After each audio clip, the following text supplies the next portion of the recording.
এবার আমি 64 জেলার মানুষদেরকে বলবো কুমিল্লার পোলাপান কিন্তু আগুন। আপনারা তাইলে হেগুনা আনি দিছে বেগুন কেন?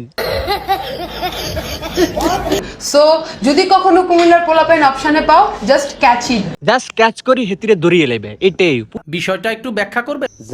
কুমিল্লার হোলাইন যদি পাও জাস্ট ক্যাচ করে ধরিয়ে লেবে। তার বুদ্ধি ভালো। জীবন সঙ্গী যেমনই হোক নোয়াখালীর যেন না হয়। জীবন সঙ্গী আপনাদের টোকান লাগতো না, আপনাদের মতো শাহবাগী নোয়াখালী হোলাইন খায় না। বলেন কি? আর নোয়াখালী মাইয়াগলরে তো হাইতে নেন, আমি বিশ্বাস করি না। আর আপনার মতো শাহবাগীর এসব বয়ান নোয়াখালী মানুষ খায় না। আমারে মাফ করে দেন হুজুর, আমার ভুল হয়ে গেছে। আসলে যদি আমি এখনো আমি এই ব্যাপারটা হেতি কথাও কইতে হারে না। হেতি মুখ দিয়ে সুন্দর করে কথাও কইতে না। আমি এখনো আমি এভাবে করতেছে, বুঝছেন? হেতির কথা শুনি হুরা কুমিল্লা না আছে। হ্যাঁ, কুমিল্লার হোলাইনটা কইতাম চাই এরকম শাহবাগের হোলাইন লই তো ও কি মাই মুরব্বী নাই হিগুন্ডে লয় না মারেন কিতি এগুন্ডে আনিকা আমাকে ট্রলে শিকারস হাগল অগল।